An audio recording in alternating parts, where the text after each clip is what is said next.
rise to the top. Can't stop this flow. In the heart of the jungle, we're ready, let's go. In the heart of the jungle, we're ready. So I'll tell you kind of where I met him. All right. So I met him at Jeffrey's. Okay. That's his dad's pocket or book thing. Mm-hmm. He's one of the guys that I met there. All right. And so we were I think he was sitting there and I walked in and he's like, "Oh, you can see here." And we sat down and we started talking. And then I think you told me that at the time, or you worked at what is it called? The zip line things or something like that. Yeah. Up there at Jordan now? It was at Deer Creek. Deer Creek. So during the summer, most of the time, my full-time gig is doing public speaking and suicide prevention with the nonprofit. But my summer gig, when I have a little extra time, I was a zipline guide. So it was a pretty fun way to spend my summer. And I learned a lot about you, Ben, when I first met you, just first from your kindness and being really personable. Oh, thanks. You were quick to come and introduce yourself and help me to feel welcome. I was sitting there alone at this event. And also, the type of people you run into at a book launch or a networking event, those kind of things, you already know something about them. Yeah. You already know that they're goal-driven, that they're focused on certain things in their life, maximizing their potential or who they're becoming. And then you mentioned in this podcast, we connected on that right away because I've hosted a podcast for years, and it makes me happy to see it come together and sit down and have a conversation with you guys. Yeah, thanks, man. I appreciate that. Yeah, I think we'd also talked that you'd had a friend that you'd interviewed or something like that had an injury to her legs or something. Yes. Yeah. And I was like, oh wow, like he was kind of telling me how his podcast ran. I was like, oh, it's very similar. We're listening for stories. We're looking to connect. Right. Exactly. And so it was super cool to meet you. And I was like, I gotta get to know this guy a little bit more. And then you started talking about suicide, and I was like, oh my god, it's like You got to get us to the Aston, but like it's gonna all work out well. So That was a dark time. yeah, That was rough.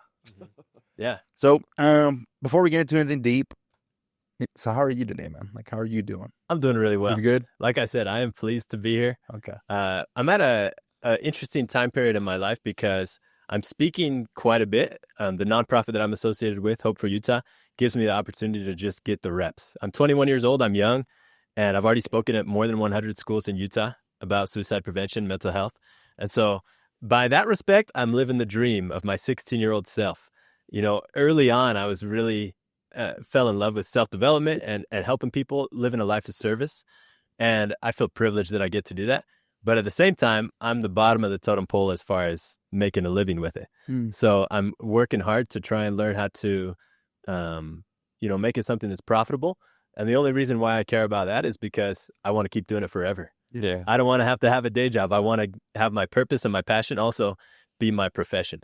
And that's something that's difficult to do, but it's worth it. Yeah. That's kind of why we're here. Yeah. Right. The more we do this, the more I'm interested in learning people's stories. I was telling him before, I've been slowly working to grow my social by just talking to people, telling my story, my love for the gym. Right. So that's been fun to just start talking, asking questions. And I've heard little snippets of people's stories so far just in the last few days that it just blow my mind. I'm like, I got to get to know this more. Yes. The power of story is incredible. It is. You know, You never know who it's going to touch. Exactly. Sometimes, presenters, I'll see speakers get up and they really lean heavy on the statistics and the facts. And it's true what they say that numbers never lie. But what I've come to learn is that numbers never tell the whole truth either. Yeah. And stories are what stick with people. Stories are what move us to action and actually can help us to change the story of our own life, in my experience. Yeah. One of the things, and I might be speaking a little more for both of us here on this, but one of the things when he started this was we'd gone to the Limitless event, the first one they held here, and there wasn't much middle stories in there of how they got. It's like we told a little bit in the beginning, maybe a struggle here or there, and then it's like the end result. And most of what we see now is the end result. So we're like, we want to know the middle part, the part where you actually grew to get to that point, which is part of why we started this, because there's that whole, and there's more of it starting to come out, but that middle story, that struggles, that growth, that pain that people had, there wasn't a lot of that out there. People weren't talking about it. Yeah.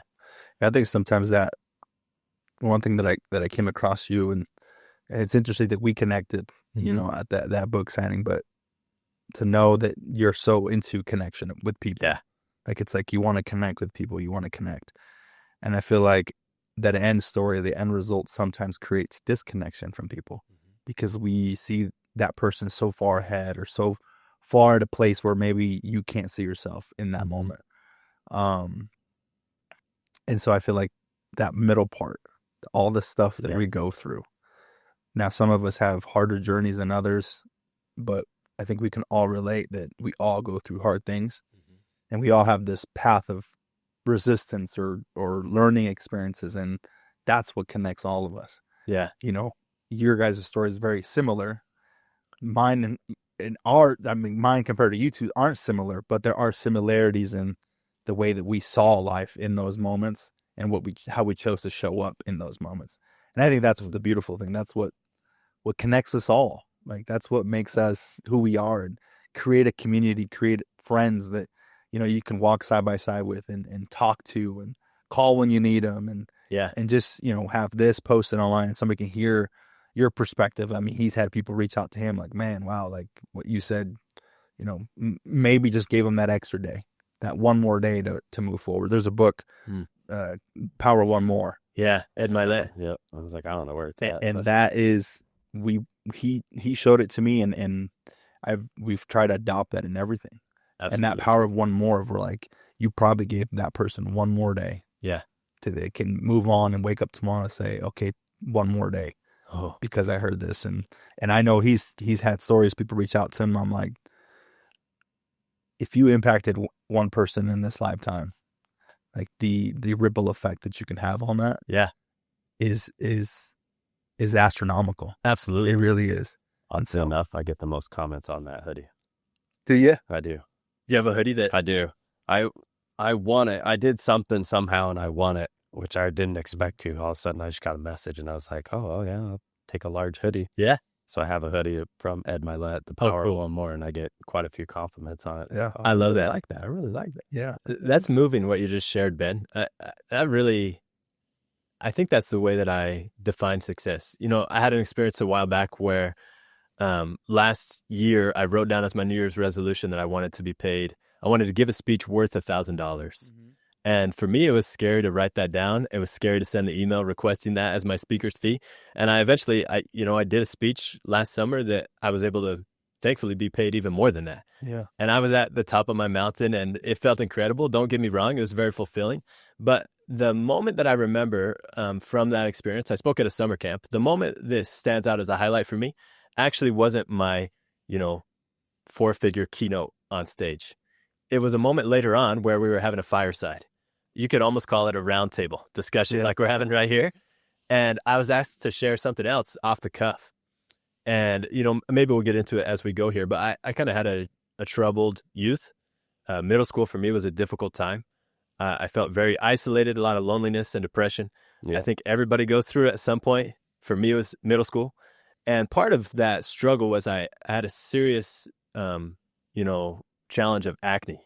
It was just, all over my face, and it was painful, and there's nothing I could do to get it calmed down. Like, I was going to the dermatologist, I was on medicine, whatever. But it was enough that at school, people would ask me, why don't you wash your face? And I wouldn't say that I was super bullied. They're dumb middle school kids. We say insensitive things. It happens. I do it. Other people do it. But that was challenging for me, especially on top of the social anxiety, the isolation that I already felt. Anyway, I was asked to share in this context years later around the fireside. My acne, thankfully, has cleared up mostly now. I've got a beard. Things are okay. But for whatever reason, I felt inspired that I should share that story about my struggles with acne. And so I got up and I started telling about, what I had experienced. And I told how people used to ask me, why don't you wash your face? And I also spoke about the importance of surrounding ourselves with people who can see past the mask, whether it be the acne on your face, whether it be, whatever struggle you might have, whether you're overweight or whether you look different than other people or maybe struggling with finances, whatever. We've got to have people who can look through and see our soul and see our potential. If we don't have people that do that, even if it's ourselves, then the potential can never come out. You've got to have people who can see past the mask and believe in you. Anyway, I just shared that off the cuff.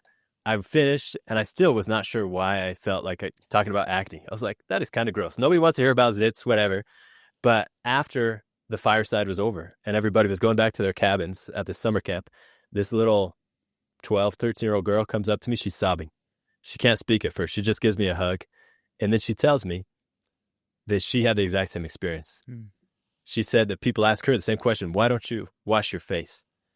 And as a public speaker, even beyond that, just as a human being, that's what I live for. Yeah. If you can reach the one in a powerful, impactful way and let them know they're not alone, that power of me too is really, really connective. It humanizes us. And I think it gives us a reason to stay. Yeah, it's true. Wow. Yeah, that's deep, man. That's heavy. Thank you for sharing that. Of course. Because I think that type of stuff is important. And you kind of talked about your childhood, so I'd like to start there. Yeah, sure. So are you from Utah? You grew up in Utah? I'm from Idaho, actually. Okay. So potato fields all the way, but a pretty similar culture to Utah. And I honestly, my childhood was not rough. Like, respect out there to people who go through huge opposition in their childhood. Mine was all in my head. And that's not to say it isn't real. Sometimes the biggest struggles we face are just internal. But I was blessed with like angel mother, wonderful father, great parents, great community I lived in. But I was just a little bit of a deep thinker from the beginning, I think.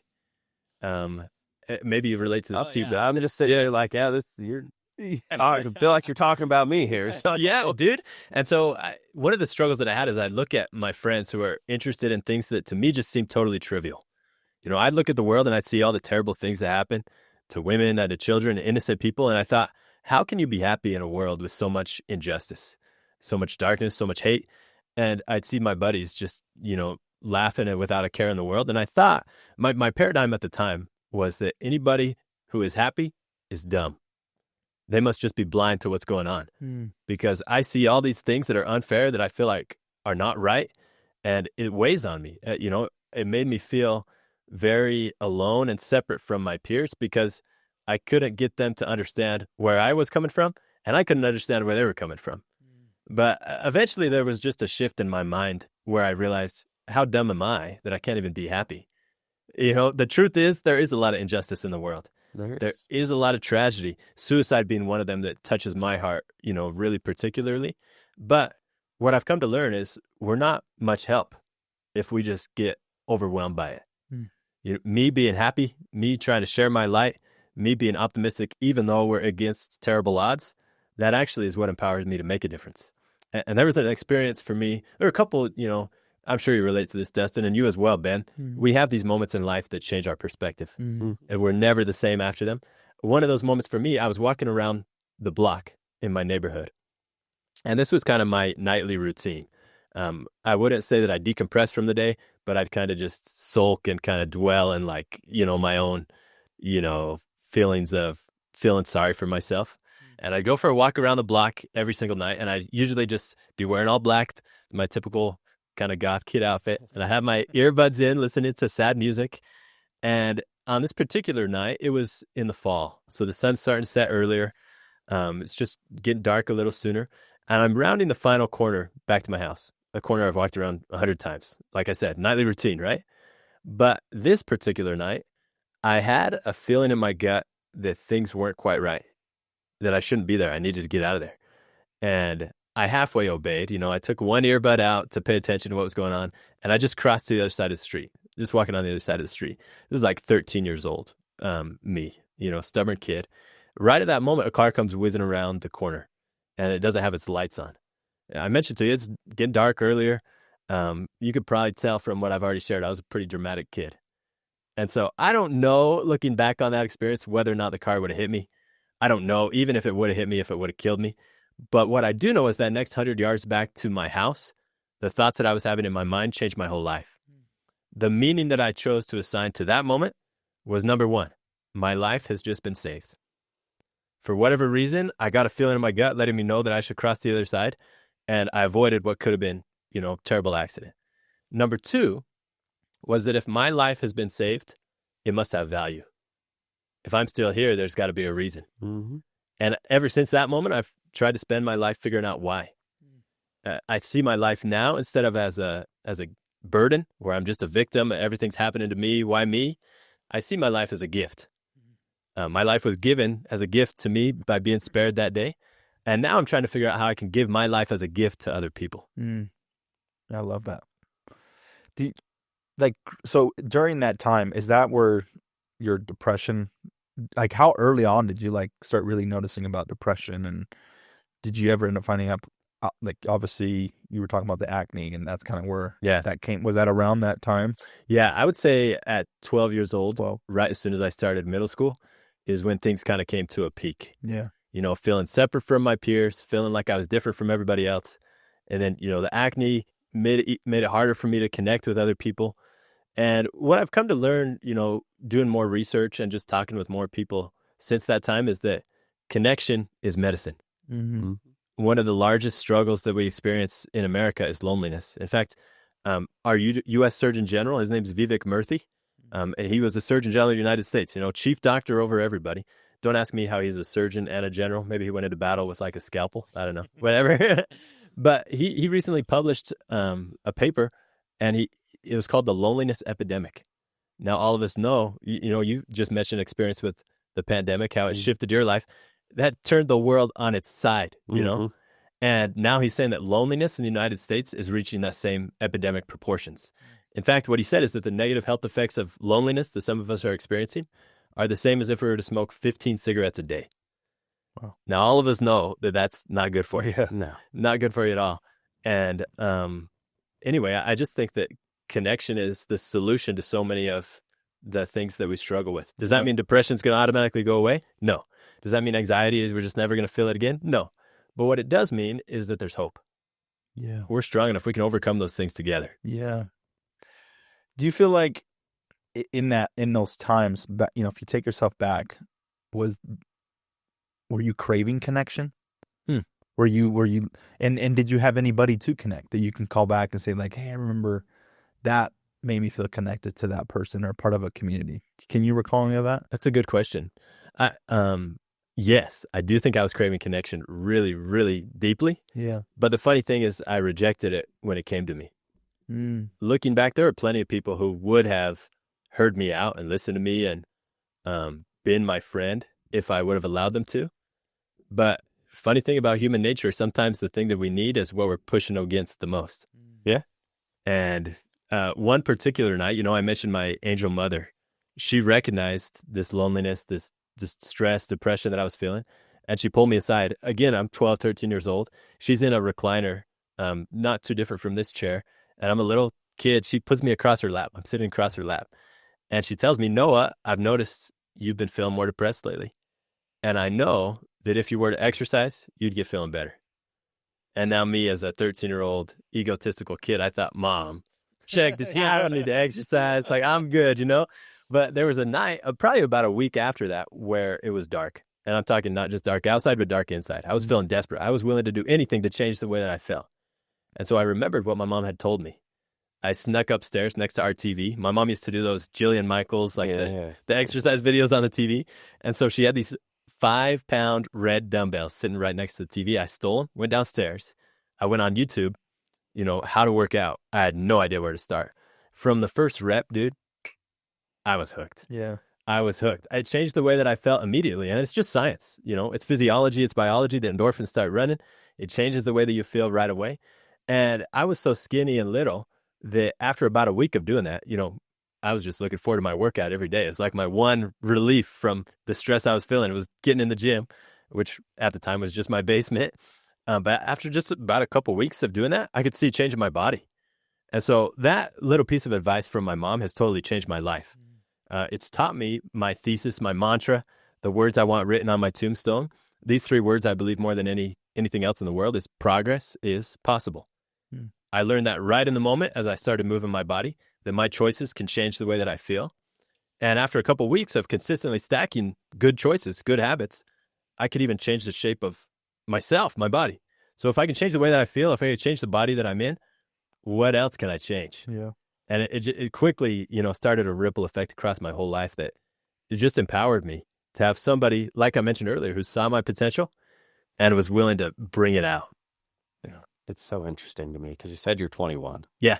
I'm 35. He's 36. So we'll You guys get old. great. Thank you.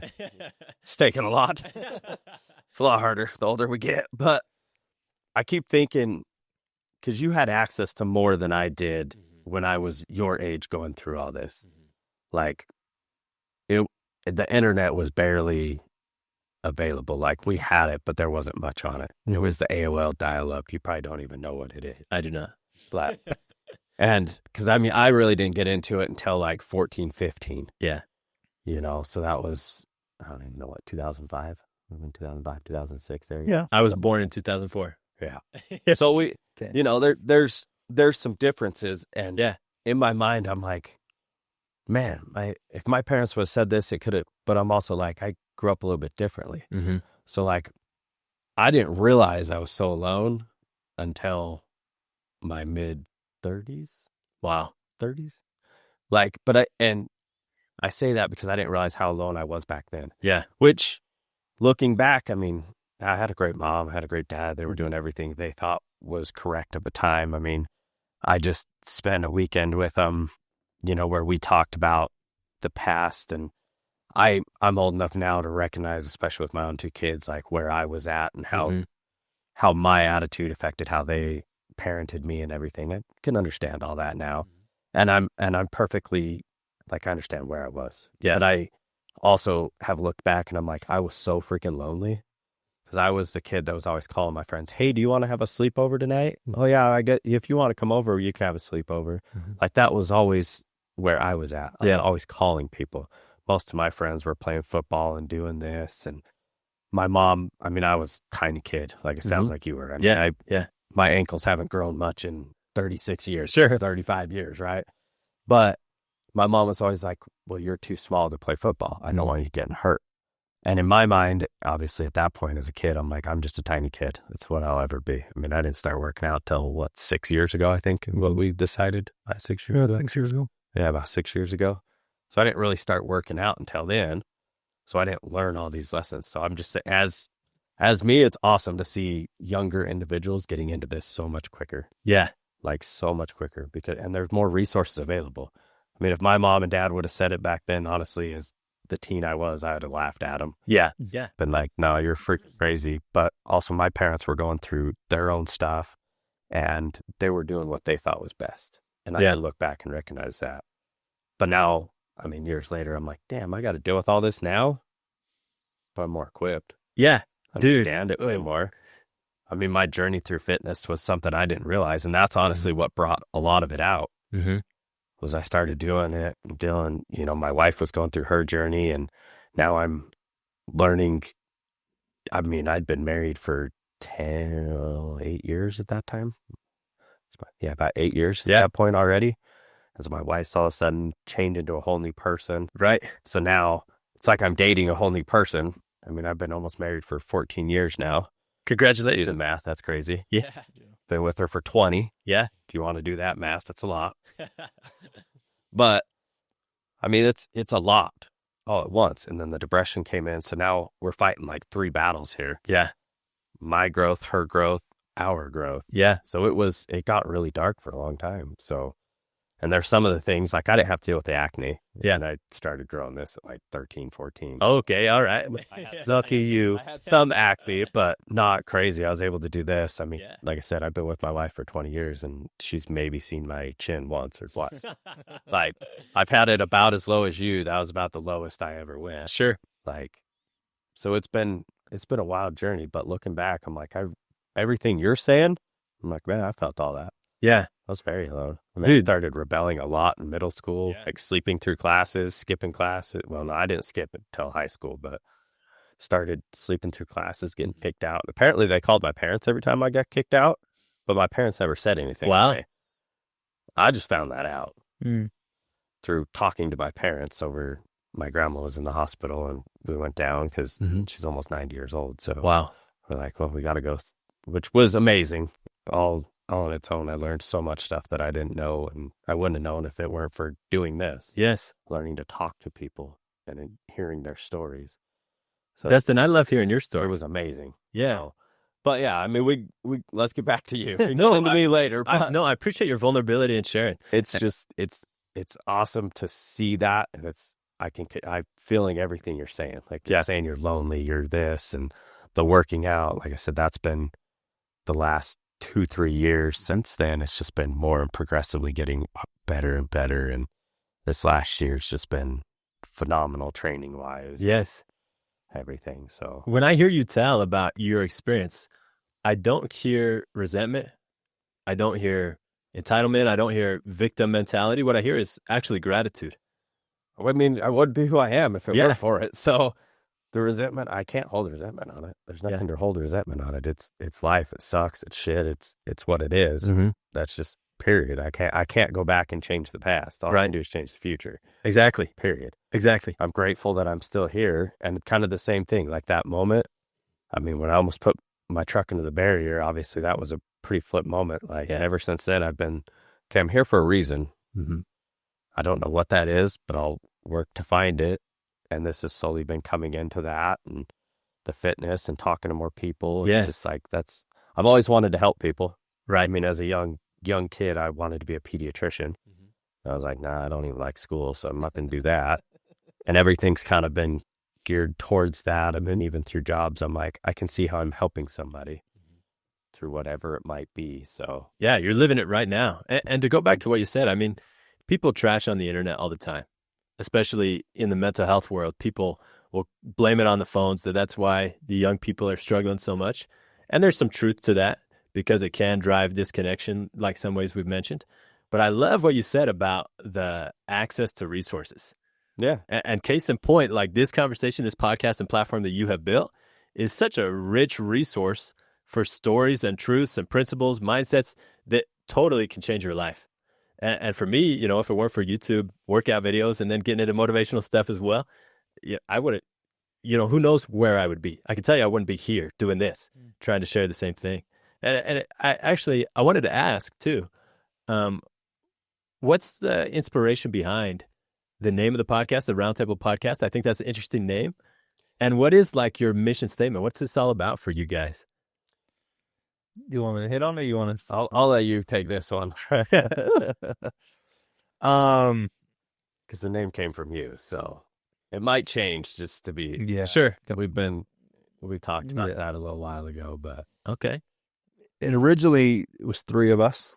Okay. There was a third, and this idea came to me that, you know, we'd gone through COVID, we've gone through a lot of disconnection, and we were just at a period in our times where we, like you said, we've gone to the gym and we felt good about the stuff that we were doing. Yeah. And then we just really felt that there was a lack of people's stories. That was really where I was coming from, is the more him and I had been around each other. I mean, now I've been in the family or dating my wife now 10 years. So I'd been around him, but we didn't get close till 6 years ago. So for those 4 other years of those, we'd been around each other, but never really connected. And obviously, you know, there's differences in the way that we operate. He's more blue collar. I'm more of, you know, your office worker. And my hands are getting pretty soft. I don't work outside. I guess that's true. Not so much anymore, but at the time. And then there was like I said, there was a third, and we, you know, I woke up one day and one of my buddies was like, "Hey man, you should." I was sharing a lot of stuff on Instagram, and he was like, "You should start a podcast, man." And you know, I'm a believer in, you know, I have a cool story, but the people around me that I know have way cooler stories than me. You got the humility. I really believe that. And so I was like, I got to ask, you know, this guy and then my other friend, and they both have incredible stories. And we started that, and we were talking in group chats, and we're like trying to think of names, and like we just landed on a round table, because I think whenever you have dinner or you're amongst a group, you're always, the way I see it in my head, it's just, you're always in a circle. Mm-hmm. You know, that's the easiest way that you can communicate effectively. Yeah. Because a square or a regular dining table, people are further away, but a round table, you feel like a real community. Yes. And I felt that when we talked through this, we're like the round table, because we're having table discussions that are difficult, we're sharing, but we're like a family. We're just talking, and anybody that wants to join the round table, yes, and be part of that discussion, view in. And, you know, our main purpose was really just to share other stories. It started with our story, To be honest, Yeah. there was some, at least for my part, it was like I really wanted to share the progression that I'd been through and the progression that he'd been through, and my buddy. And out of that, we'd done it for so long, and we were like, you know what, like our stories are cool, but I think if we have cool stories, other people probably have really cool stories. And we started with his wife, because his wife has an incredible story. She lost how much weight is it? At the most, so she's lost 140, Yeah. and then she started weightlifting, so she's muscle back. Yeah. So she looks incredible. She's in shape. She's a Yeah. fitness coach now, and Wow. so she's doing a lot of different things to help people. Yes. Yeah. And so we started with her, and then we branched out, and we started meeting people, and yeah, it just turned into something that we just wanted to share stories. And then we met Jeff, and Jeff's dad was doing, this book on stories, and Yeah. it all kind of spiraled out, and he's brought a lot of people to me, and it's just been an incredible experience to hear a little bit of everybody's different story. So that's a long-winded answer, but No, I appreciate it. yeah, it was just, I do really connect with connection. Yes. That is and I love that you said that. That's a form of like healing. That's a form of medicine, because you have those feelings when you sit across a friend, right? I can sit here and we chat for hours sometimes. We'll come down here. Our wives are upstairs and we're just chatting. I'm asking him how he is, and then we start talking about dreams and goals. And I know that I sleep better that night. Yeah. And I also sleep better at night, knowing that he's been through a journey that I've never been through, but I can meet him where he is. Yes. But also knowing that I hope that the connection that I give him is that if he ever thinks of going into a barrier, that he picks up that phone and he calls. Oh, dude. That's the impact for me. Yes. That's what I sleep well at night knowing. Yes. Is that if I've connected with him on that level. Yeah. You know, it's crazy. I was thinking about this because I was telling you, I've been doing rucks and night walks and runs, and I've been doing them no music, no headphones, no nothing. And I was out, had to do like an hour one the other day. It was brutal. Well, no, it wasn't. Because I get so focused in the thoughts and everything, and I started thinking, I was like, man, I haven't had any thoughts for a long time. Like, really haven't. Like, I've been points where I'm like, shiz, I'm really depressed. Like, I'm not feeling good. Yeah. But I'm like, but I can recognize and be like, okay, well, what's going on? Yeah. Kind of like look back at that and be like, okay, what's going on? Why am I feeling this way? Okay, so it's this. Okay, so, and I've learned to kind of analyze it a little bit more. Like, okay, why am I having that thought? So to me, it's just I want to share those stories with people. Like, why are you having the thoughts? Why are you feeling so crappy? Why, what did you? Because I mean, you see all these people that are successful, but a lot of them, like I said, you don't hear that story. I mean, like Goggins tells his story really well. Grover tells his story really well, and Andy Purcell and Ed Milet tells his. But even like Ed Milet and Andy Purcell, and even to a point, Goggins, there's pieces of the story that I feel like are missing. Yeah. Like they tell a really good story, and even Jocko does the same thing. Jocko's pretty good in his extreme leadership, but Bryn tells why he is to the point that he is and how he's got there. But I just felt like there was that piece of the puzzle missing. So he brought it to me and we talked about it. It was that I wanted to figure out. Okay, yeah, you're making 6 figures, 7 figures, but what were some of your struggles? Yeah, nobody wants to talk about the messy middle. No. And that's the point. Like even with the last Jessica that we had on, she's like, okay, I've made it easy, but you don't see the backside where I was working every night after I put my daughter to bed and weekends when I didn't have her. Like the times that I didn't have her, I was working endlessly, hour on hour to get my stuff done so that when she was there, I could be present for her. Yeah. That's where I want to be. I mean, I want to work hard that I can do that. I mean, my wife and I have been doing that for over the year. Yes. Since she's been doing her personal training and stuff too. It's gotten more progressively where it's like, okay, we're pretty focused doing a lot of stuff after the hours and during the day and whatever we got to do. Well, I just want to tell you guys, thank you, because what you've built is sacred. And I love what you shared, Ben, about sharing your story first, having the courage to be vulnerable. I think that's what leadership is about, honestly, because we can show that it's safe to share, it's safe to be imperfect. Inevitably, we're the first domino, but we won't be the last. Other people then will come out and they know, that your story inspired me, so my story might inspire somebody else out there.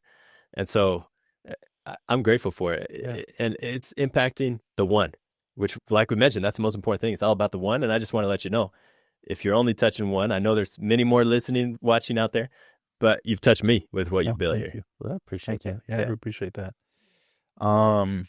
It's also sorry. The last part of it was to build a community Yeah. of people that if you need something, they need something, they can call on you. I mean, I've called on him, been like, hey, let's go do something stupid, and there's no questions. He says, okay, what are we doing? And execute. We do it. Sucked, but A midnight ruck or the whatever. no, it was I called him up in October, and I was like, hey, you want to do something stupid? He's like, what? I was like, let's go for a 36-mile walk. Oh boy. Well, so it started out with like 36 hours or something like that. We'll get there, like. Yeah. But then we kind of scaled it back because he's like, that's a lot. And I'm like, okay, well, what do we want to do? He's like, how about 36 miles? Because he was turning 36 that November. So I was like, well, let's do it. Like, why not? And he's like, when are we going to do it? I said, we need to do it sooner than later. I think it was 3 weeks later. Yeah, about 3 weeks. 3 weeks later, we did very little planning, very little beta, anything. And I mean, I hadn't really walked much. And so we just said, let's go. My wife did 18. Our friend did 13. His in-laws came and joined for 5, I think they said. Yeah. Yeah. Well, that's a great, like, the symbol of community that shows is really powerful. It was a lot. I learned a lot and been dying to do something hard. But it's driven me to push past that limit because we wanted to quit really bad. Yeah. At one point. No, for sure. So we talked about community, like for us. Is there somebody in your lifetime that you can pull back to be like, you talked about your mom in that moment where, she said, he'll go hit that gym. But as you progress through life, and obviously you're still very young, but like, is there somebody in your life that you can look at and be like, wow, this person impacted me in a way that maybe they don't even know? Good question. And sometimes that isn't even anybody that you really even know. I know for me. Yeah. I know that Andy's one of the Goggins. Watching videos and they've never met you, but they changed it. Yeah. I'd say Tony Robbins is one for me. He's a classic. And my mom certainly has been. But interestingly enough, and I don't mean to sound selfish or like self-centered or egotistical when I say this, but it's me. I've tried to become the mentor and the friend that the younger version of me needed. I have a younger brother. You guys are both fathers, right? Yeah. So I don't know what that's like. I'm looking ahead to that sometime in my future, trying to prepare for it. But good luck because you can't really prepare for it. That's a good. My little brother, though, I mean, right now he is 14 years old. Back in Idaho, he's getting ready to get his driver's license, Nice. like get out on the open road, whatever. And I'm so proud of him. We have such a close relationship just from playing catch, growing up together, whatever. But looking at him where he's at now and remembering where I was during that time, the loneliness I struggle with, the feelings of depression, I just want to make sure that he doesn't have to go through the hard way like I did. I want to share with him all the lessons, even if it's embarrassing and I have to get vulnerable about mistakes I made. I want to tell him and let him have it so he doesn't have to make the same mistakes again. And that's the same mindset every single time that I get on a stage. I'll speak to K through 12, so I'll speak through, elementary kids, high school kids. But my favorite audience is middle school kids because I'm scanning the audience and I'm looking for me. Yeah. I'm looking for that kid out there who needs this message, who needs the spark, who I know is just going to ignite and it's going to change their whole life because that's what happened for me. And so, honestly, I'm trying to be the role model right now. And I've got a long ways to go, but sure have made a lot of progress from where I was. Yeah. I love that answer. Yeah, that's a great answer because I love that you'd said you're trying to be the person that the younger version of you needed. Exactly. And that's probably one of the best things that you could do. Yeah. Because you're not living as a victim or as of, oh, boo-hoo, this is what happened. You're like, okay, I need to show up this way so that my 14-year-old brother doesn't have to experience the things or even the thoughts sometimes that you're Right. going through, because you start seeing the pattern, like you said, looking for the person in the crowd that Yeah. is you. 'Cause Yes. you're like, oh, that's me. Right. Like I need to get around him. Yes. I love that. That's amazing. That's an awesome, and I don't think that's egotistic. I think that's great. I think that's one of the best things that anybody could really do. So. Right. And I'm sure you guys too. You look at the old version of Dustin, the old version of Ben, and they'd just be proud and like in awe of who you've become For sure. now. Yeah. So They wouldn't recognize me, and that's fine. Like, I'm cool with that. Yeah. Because I don't want to recognize that old me. I want to be the better person in Right. every day. Was there a season in your life that really just, it didn't even really make sense anymore? Where you were looking at life, like, it just doesn't make sense. Thankfully, I know many people out there do, but I never really considered suicide. Yeah. Or had that kind of ideation. But what I would say is that I felt very trapped in my life, felt very powerless, almost like a hamster run on a wheel or Groundhog Day, living the same day over and over again. You know, I'd have the same fights with my parents, same feelings of loneliness at school, same struggles in my math homework, whatever it was. And to make matters worse, I'd look at like my older siblings in high school, and I realized not much has changed, man. Like they're still waking up every day, going to fight the same demons and battles at school. I'd look even further ahead. I'd look at my dad and say, oh, he's clocking in, clocking out. Like, when is this going to end? And I felt powerless. I felt like my life was a flat line. There wasn't the progression at the time. In a lot of ways, I've learned that progression is the opposite of depression. If you've got some light at the end of the tunnel, some kind of hope, you know that tomorrow can be better than today was, that'll keep you going, no matter how bleak things might be looking. But if you're in a hospital bed and they got the monitor hooked up to you, showing a flat line, what does that mean? Yeah. It means you're dead. Yeah. Yeah. And so thankfully, I never considered losing my life to suicide, but in a way, I was living a shell of a life anyway. There were times that I thought about, oh, you know what, just give up. My life's never going to change. I'll just ride it through and let it go. But now my life is totally different, dude. I'm just looking for any way that I could get 1% better. And not only just for me developing my own, my own gifts, but I believe that we're here to serve. Yeah. We're here to make other people around us, give them hope, give them a light at the end of the tunnel, and make the world a better place. But it starts here, starts right with ourselves. Yeah. You talked about hope a lot. And obviously you were saying that your foundation, or one of the nonprofits you work for, is Hope for Utah. Yes, exactly. How did you get tied to that foundation, and when did you feel called, I guess, to really do that? Good question. So I work now with the founder. His name's Dr. Greg Hudnall, and he's renowned around the world for his work in suicide prevention. And, we were driving to a conference, elementary school conference down in Ogden the other day, kind of reminiscing on how that all started. I'd been through some of those, experiences that taught me I wanted to be in the world of service and suicide prevention. And then I got paired up with this program called the Hope Squad that Dr. Hudnall created. And just a short description of the Hope Squad, it's a peer-to-peer program. So whereas a lot of suicide prevention programs, they focus on just the adults, we recognize that the first folks to notice when kids are struggling is usually other kids.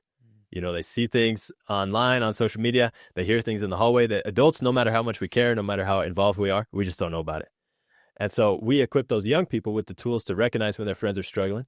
And then we help them to be a bridge, to connect those friends with adults who have more resources. So it's not training to be therapists, counselors by any means, but really we're just teaching them how to be great friends and find those folks who are lonely, who need connection, and bring them in, put their arm around them, bring them in. So I was selected to be a part of that program. I loved it so much. And like you, Ben, I was making videos on social media. Everything I learned that helped me to have a better life, I was like, turn around, put the camera on, let's share it, right? Yeah. And so I made a video like that. And the founder, he saw the video. He invited me to be involved more, just a volunteer basis. And through that, I became part of something called the Hope Squad National Council. And we did stuff through Zoom. We helped out at conferences, whatever. But I didn't meet Greg until we were both speaking at a conference together, actually. And it was here in Provo. And I had the courage because, well, I don't want to make this story super long, but I had another mentor, another friend of mine, his name's John, who had seen my videos, stuff like that. And he was just a cheerleader for me. Like he'd see my stuff and cheer me on. And he told me at that conference that I could write a blank check for anything I wanted in the world. And I knew that was flattery. I knew that wasn't true, right? But it was his encouragement meant a lot to me. It kind of gave me the courage that after I spoke and after Greg spoke at this conference, I met him at the back of the room. He asked me, what are your plans after high school? And I told him, I'm going to come home. I'm going to work for you. Yeah. And I wouldn't have had the courage to say something that bold if John hadn't first told me, hype me up the way that he did. And thankfully, now that's exactly what happened. I went and served a mission for my church, came home, and just started working for this nonprofit. I spent 10 days with my mom, my family, after 2 years not seeing them. And then I moved here to Provo and hit the ground running, started, working in suicide prevention. And so that was a huge connection moment that it has changed my life. Wow. Wish I'd have had a friend like that. Yeah. You got to have people that believe in you more than you believe in yourself sometimes. Yeah. I wish I had a friend like that. I think you do now. Oh, I do now. But back then. Yeah, back then. Yeah, I'm talking back then. I mean, my circle's very limited and small, but it's great with great people. And the people that continue to come in have continued to be great. Right. I mean, I was talking to Jeff the other day, actually talking to Jeff. I'm going to go work out with him sometime. So he's a monster. Yeah, he is. But I don't know. To me, I love working out with those people. Yes. My wife pushes me very hard. Yes. And I love working out with those people because I'm like, you're finding my limit, and then they're pushing me. Right. Hey, no, you gotta go more. Absolutely. Next, let's go. So, but no, I wish I'd had a friend like that. That's awesome. I mean, this sounds like a great place to work, great place to be a part of. Yeah. Yeah, that's great. Well, what's one thing that from Hope for Utah that's really that's been eye opening for you, working with kids?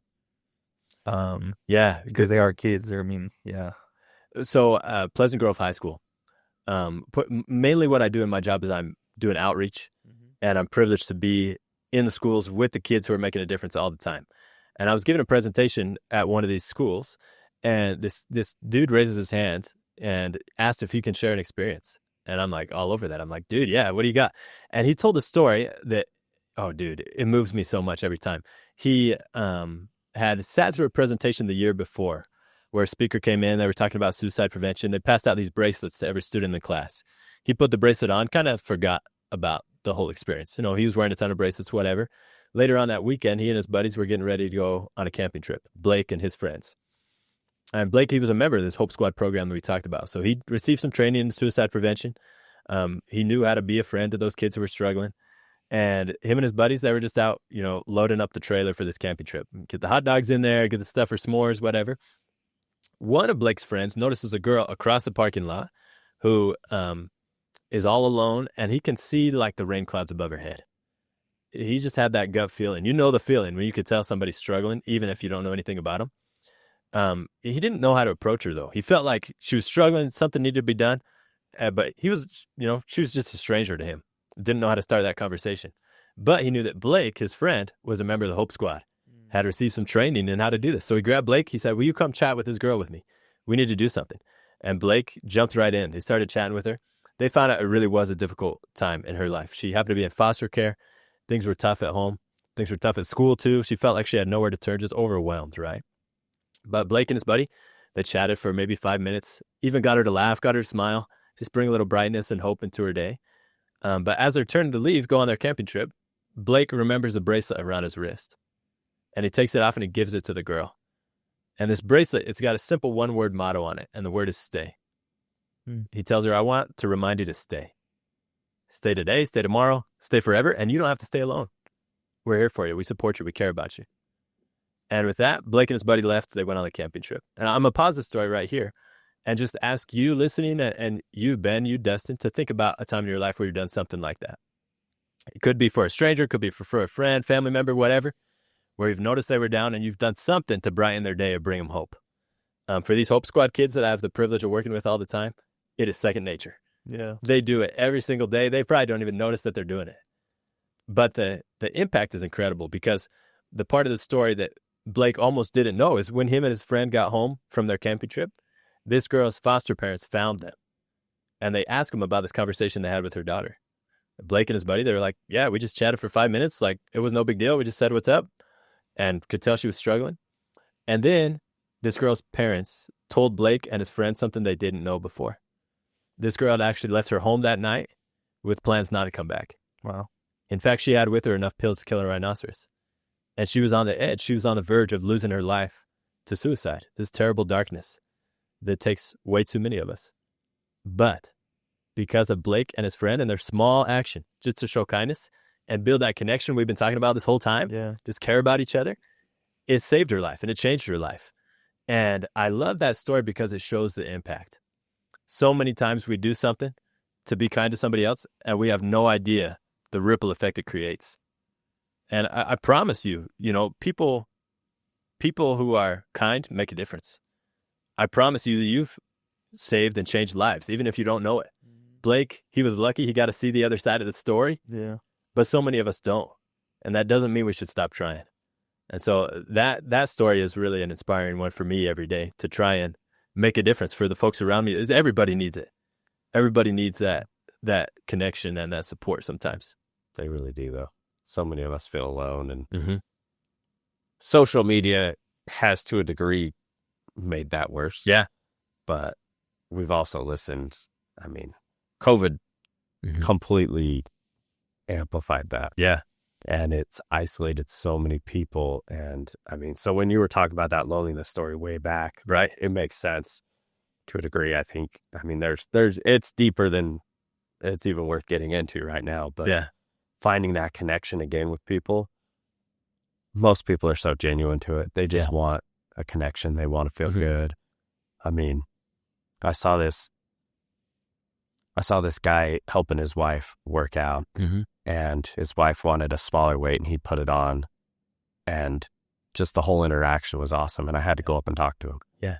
Like, I probably made her day that I said that she was doing awesome and I loved that he was pushing her. But to me, I was like, I just felt like I had to go share that story. Like, say, hey, it's awesome to watch you push her. Like, it's fun to watch that. Right. Like, whether it helped him or not, I felt good about it. Absolutely. And I think it made her day, made him. So it's so easy. Yeah, just even that simple story. I mean, there's nothing good about it. There's no lift up. It's just, hey, I saw you doing the reps. You're doing awesome. I love that he's pushing you to be better. Right.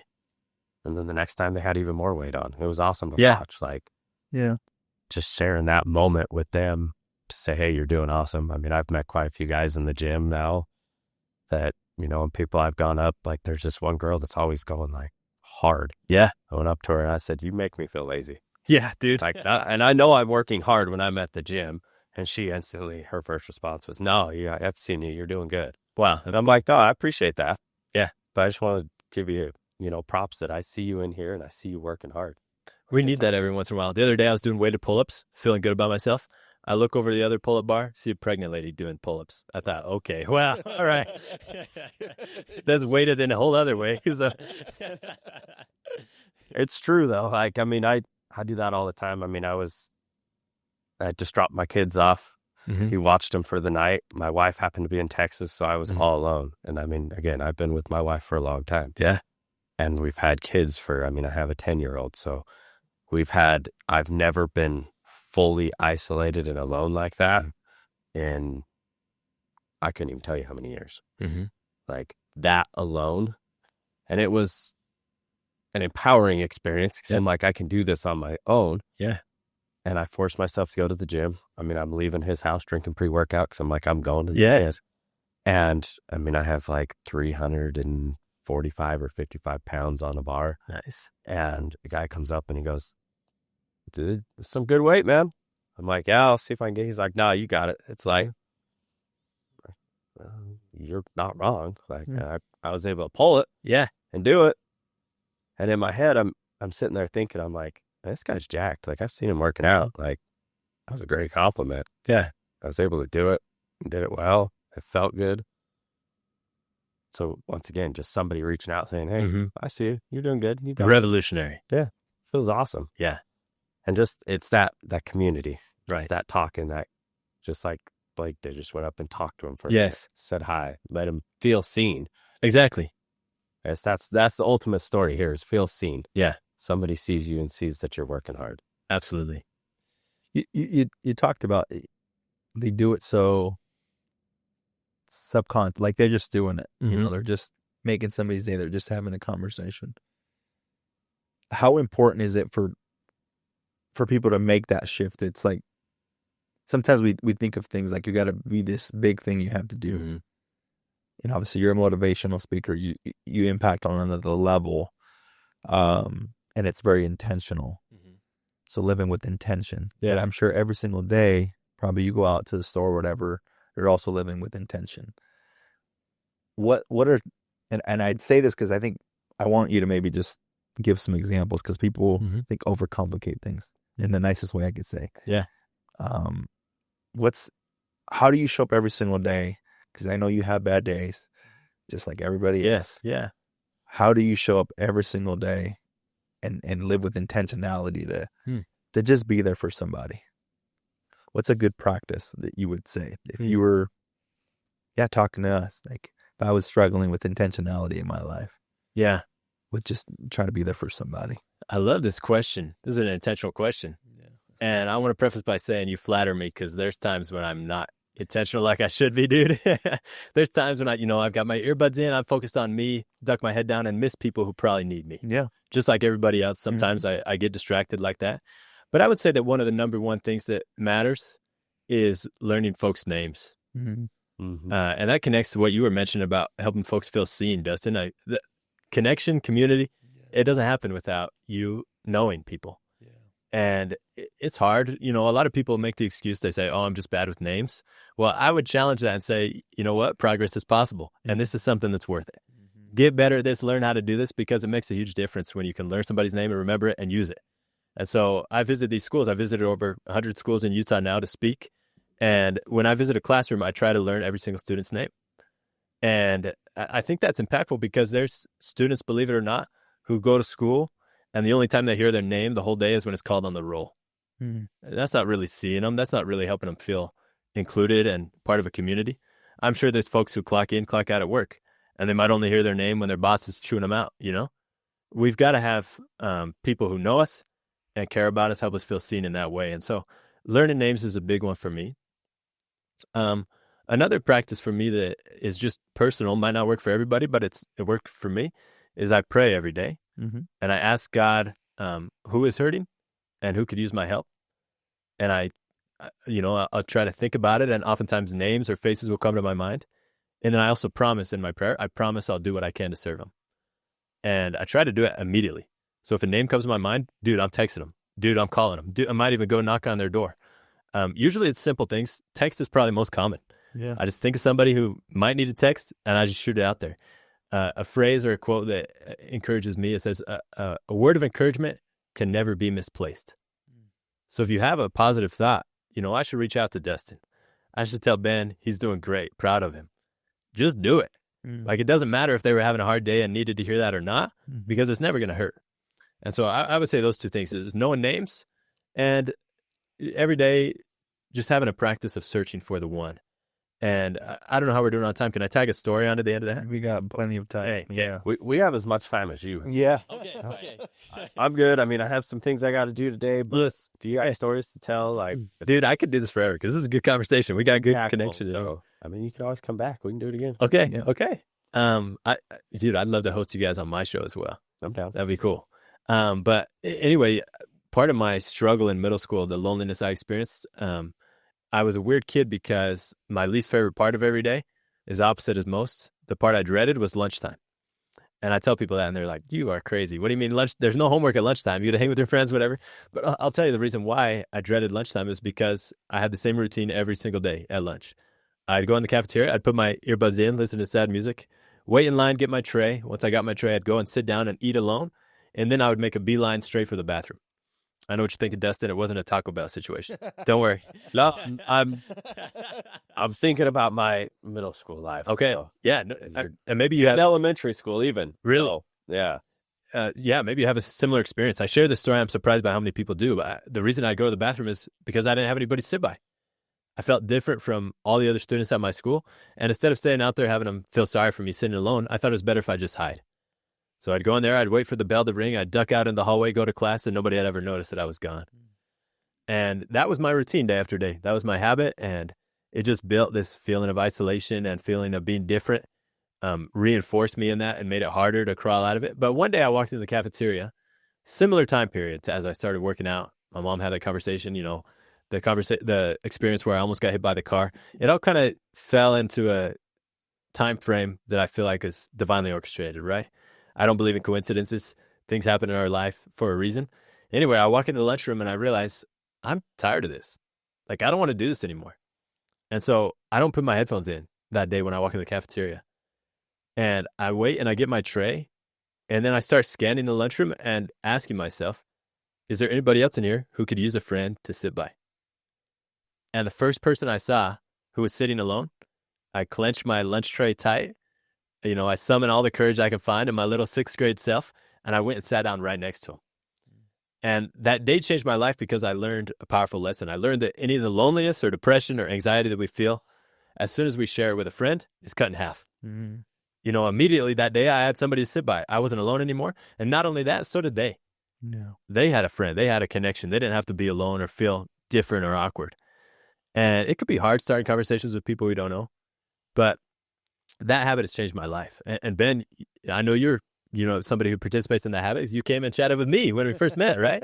Dustin, I know you're the same way because you'll reach out to people at the gym, even if you don't know. I've been getting a lot better at it. The more I talk to people, the easier it gets. Exactly. It's still not, I'm an introvert all the way through, but it's a lot easier to just go up and say something. Like, right. I've met quite a few, even like through TikTok and Instagram. Like there's a guy that I just hit up. I was like, hey, I think I've seen you at the gym. And he's like, yeah, if you see me, say what's up. And now he usually beats me to it. Yeah. Sees me before. And I haven't seen him. So he posted a video and I was like, yo, I haven't seen you in a minute. Like, I'm proud of you.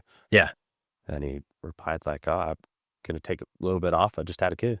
Wow. I'm like, dude, that's freaking awesome. That's it. Yeah. Like, that's freaking awesome. Yeah. Ran into somebody at a plastic surgeon event. My wife has had skin removal surgery. Yeah. Ran into somebody at the doctor. She had an opening. I was like, yo, I recognize you from the gym. He's like, oh, yeah. I've seen you around. And now if I see him, same thing. It's, hey, how's it going? They just had it. And he's like, yeah, we're about to have a kid. Same thing. Oh, wow. I met quite a few people that way. That's awesome. Mm-hmm. So, yeah, but yeah, back to your story. I didn't have the headphones. I don't think they allowed them when I was in school. Yeah. But didn't have the headphones, but I hated going to lunch. Right. I was somebody that didn't like to eat a whole lot. And like, if my parents were going through a lot, so like maybe we didn't pack a lunch or I just didn't want to eat what the school had. So I just wouldn't eat. And then around that time I started dating my wife. So I'd maybe go hang out with her if we had the same lunch. There's so much of that I don't fully remember, but yeah, I do remember like, well, my friends are hanging out because they were all, like I said, playing football. So I'd hang out with the football kids. And it's like, well, I don't get along with them in my mind. I'm not part of them, so I can't. And they were, I don't know if they were at your school, but they were very much a clique. Right. They only hung out with themselves. They really didn't talk to anybody outside of that. And so as that time went, it got more lonely. Luckily, my mom and my brothers got me into paintball for a little while. And oh, sweet. Everything went to my wife, which was fine at that moment. Mm-hmm. I'm happy. I'm grateful for everything I've done. But I look back and I'm like, yeah, there's things I would change. But at the same point, I learned a lesson from them. Right. And I can see that lesson now. So I'm just, when you're telling your stories, I'm like, yeah, I felt that. Mm-hmm. It's the power of a story, man. There. Yeah, I was there. I've been there. I remember feeling lonely. Mm-hmm. So with that story, did you in that moment realize that was what you needed, or is it years later that you're like, wow, that was a big story that I'll carry for the rest of my life? Did you know the impact of it in that time? No, dude. Yeah, it's definitely, the more times I tell it, the more I realize how much it actually mattered. Yeah. And same thing with all these experiences. Like, looking back, I can see that was a turning point in my life, that things just seemed to align. But at the moment, I didn't realize what was going on. Mm. And even though I felt like my life was changing and I needed to make a difference, I had no idea where to start. Mm. Like, it's definitely been a process, but everybody starts somewhere. Yeah. And really, that's the message I'd give to folks who have listened to this episode or any other episodes you guys create. People get inspired and they feel, oh, I need to make a change in my life. I want to have more joy, have more connection, community, whatever. Or maybe it's, I want to start making more money, or I want to transform my body, or I want to start this, business, or have a better relationship with my wife or my husband or whatever. And I would encourage anybody who's feeling that way, and let you know that it's about action. You've got to do something, and you've got to do it right now while you feel that fire burning up in you, dude. And who knows where it's going to go? I mean, certainly I've made a lot of mistakes in my journey. Certainly, like I mentioned before, I would say I'm in the messy middle of my journey right now, the middle that a lot of people don't want to share or talk about. Even the people who we look at and we think they're at the top of their mountain, I swear to you, they're in the middle of something that's messy and they're not sharing, All of us are going through it. And so I would just encourage you to do something. Do something. Pour yourself into the gym like Dustin has. Pour yourself into art, pour yourself into music, whatever it is. Because as soon as you do that, you'll learn about your power. You'll learn the truth that progress is possible. And once you learn that in one corner or one area of your life, it expands. Yeah. And you realize it actually applies to everything. You don't know the power, the potential that you have. Progress is possible. I love that. Is there a... Thanks for sharing that, because I think that's important to share. Like you said, that I think that's profound wisdom from Noah there. Thanks, dude. I like to ask you: was there a belief that you could think back to that maybe had to, I'll use the word die, but that had to really leave your belief system to get you to where you are today? Good question. Ooh, I'm thinking on that one. Yeah, because I know for me it was the belief of victimhood. Yeah, the belief of boohoo me. Yeah, right. That really, I had to bury that guy really, really deep. Yeah, and say you're good. You're not a victim. Yeah, you're a victor, and the story holds power and creates wisdom for others. So that was for me, just to kind of give you something that to go off of and think of. But that's powerful. I know that I'm sure that there's something there that you had to really just say, that's not me anymore. Yeah, I think there are several, and I relate to that one. That's a powerful one. One that's coming to mind right now is the whole idea of perfectionism. I think it's something a lot of us struggle with, and it's true what they say about like how most ideas die at the starting line. They just never get off the ground. And a phrase that helped me to rewire my brain and take action instead of just being stuck in consumption was the phrase, done is better than perfect. And it sounds counterintuitive right off the bat. There's nothing better than perfect, but it's the reality. Because if you guys had waited until you had the perfect studio setup, perfect sound system, perfect, be there. would you ever have started this podcast and started this incredible movement and journey for you guys? No, definitely not. The start was rough. Yeah. And same for me. Like if I had waited until I was on a stage with 1,000 people in the audience, like I got to speak at last week, before I picked up the mic and started sharing my story, wasn't going to happen. Yeah. What I had to do instead was when I was 16 years old and I knew I had a story to share, I called up my local old folks home. I told them, I'm a motivational speaker. I'm trying to get the reps, trying to get over the nerves of it. Can I come and speak to the residents of the old folks home? And I tell you what, half those people were asleep by the time I was done with my speech, but I had to start somewhere. Yeah. Done is better than perfect. And so again, we just got to take action, and it's okay. Literally, the mistakes are part of the process. It's what we learn from. We can, after a couple of years, learn to laugh about it, right? Yeah. Because, humor is tragedy plus time. And so when you think about, the things that happen in your life, you learn to laugh at them, and it's part of the journey. I love that. That's great. Yeah, that's awesome. The saying that I like to work on is progress over perfection. Yes. That's because, perfection, the way I look at perfection is once you've hit that, you stop learning. Yeah. And I don't want to stop learning. Wow. I will always be in progress of whatever I want to do. Mm-hmm. I don't care. And I mean, I will always look, no matter where I get to, I always want to look that there's more. Right. That I'm still at the bottom. I'm still starting. It's still, yes. It's still day one. Hungry. Day one every day. I mean, I feel that when I walk into the gym. I mean, it's day one. I know I can lift the weights, but it's day one. I still am working like I've been working on slowing down and better pause reps. I mean, it's always progress over perfection for me. Yeah. That's powerful. That's great, man. I want to circle back to something that you'd mentioned. You talked about faith. Mm-hmm. And I'm getting very new into faith. Okay. Congratulations. So, yeah, thanks.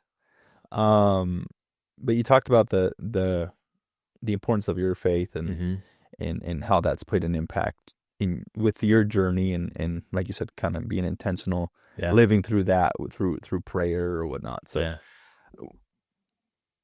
has there ever been a time that you've questioned your faith, that faith kind of felt a little bit broken? Oh, good question.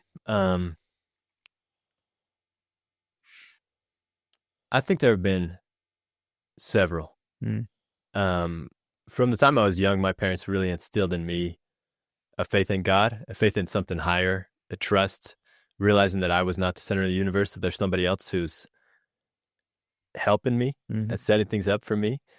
And I've seen that throughout my life, but there's definitely been moments where either I didn't have as much trust in that higher power, or I didn't agree with him. And whatever he was doing in my life, I didn't want him to do it. I wanted to go the opposite way.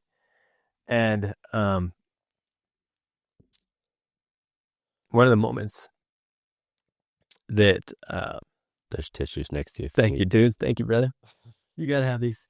That's how you know you're having a good conversation here. But I was a missionary. I mentioned that. I spent 2 years sharing about my faith. And there was somebody who I taught on my mission, and I've asked her family for permission. I can share her first name with you. Her name was Jordan. And she was similar to my age, and she was somebody who I could tell was struggling with hopelessness and feelings of isolation, depression. And we started sharing with her the gospel and, about God. And to me, that's the message I share all the time. It's about hope. It's about progress. Things can get better. And I don't care if you believe in God or not. It's, treating people right, that's religion, Yeah. But we were trying to treat her right, trying to share with her things that would be helpful. And this is, we served a mission for 2 years, and this is about a week before it's time for me to go home. So I've spent almost 2 years out here sharing this message, and we get word that Jordan has lost her life to suicide. And, you can imagine the feelings that I experienced at that time. Maybe many of us know somebody who has struggled with this or who we've lost. And that was a difficult time for me, a time where, I know blaming yourself is not helpful, but certainly I had to go through some of that. Yeah. I mean, I was in the last dozen people who saw her live. And it's hard. It's hard to lose people like that.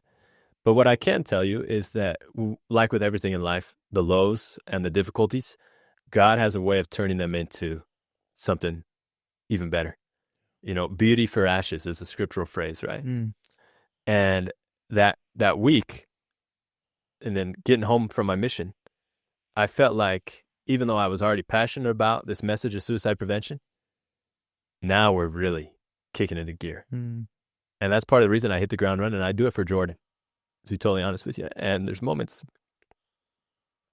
when I'm with students, or when I'm on the stage speaking, or just when I'm preparing a speech in the quiet, where I feel like she's with me in a way, and she's proud of me for doing this for her. So I went straight from being a missionary, doing that mission, to this mission, which is suicide prevention, which is sharing hope, which is letting people know that progress is possible. And so that's what I would say is that was a moment where I had some conflict with my higher power. I was asking God why, and I still don't know why, but I do know He's turned even that hardship into something beautiful in my life. I think that's the hardest part, is not knowing why. But also, I think that gives us a reason to keep going. Yeah. Because, there's so many things that I question why. And even why I didn't put my truck into the barrier. I questioned it very often, especially like shortly after. I was like, why did I not just do it? Yeah. But it's the reason why is also the reason I keep going. Yes. Like, I don't know why. Like, I know I'm here, but why? Yeah. Period. Just like you might not know why you're continuing to do this, or why she decided to do that after all your help, but you're still doing it. And that why will always be, okay, well, I'm just going to keep going. I gotta keep going. I got to keep going. Maybe one day you'll find the answer, and that'll be great. But by the time you find that answer, there'll be a new why. Yeah, Like, exactly. isn't Exactly. any point.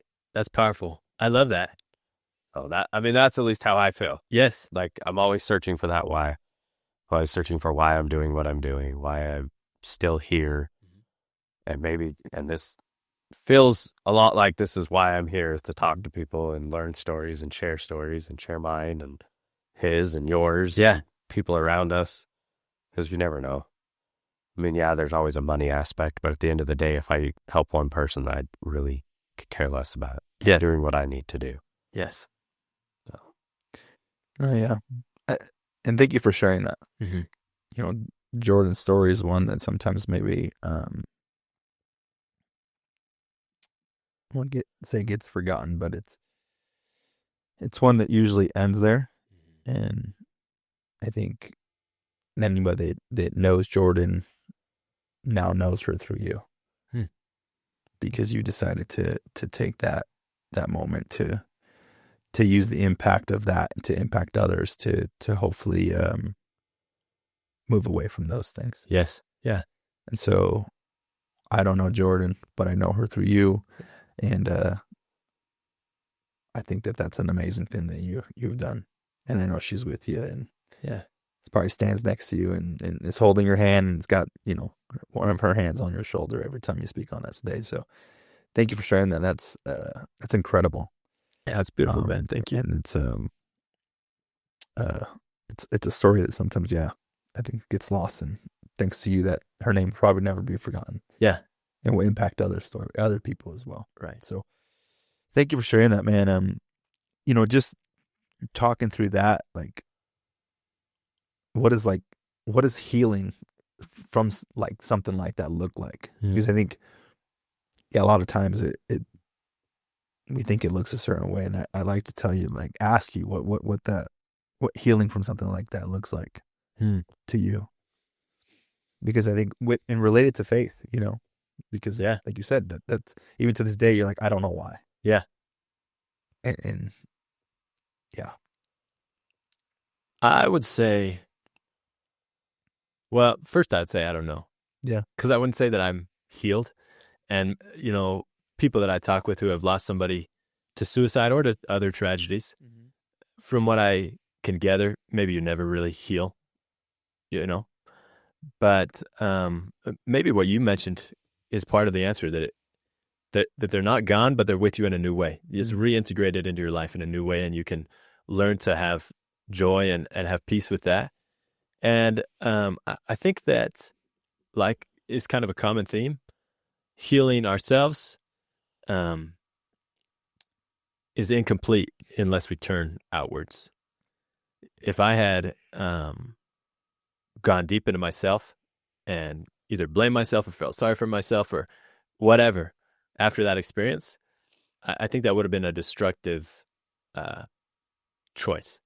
Now, of course, it's okay to grieve and have alone time and, reflect. Self-care is important, but the way that I found meaning, even in this loss, is by sharing.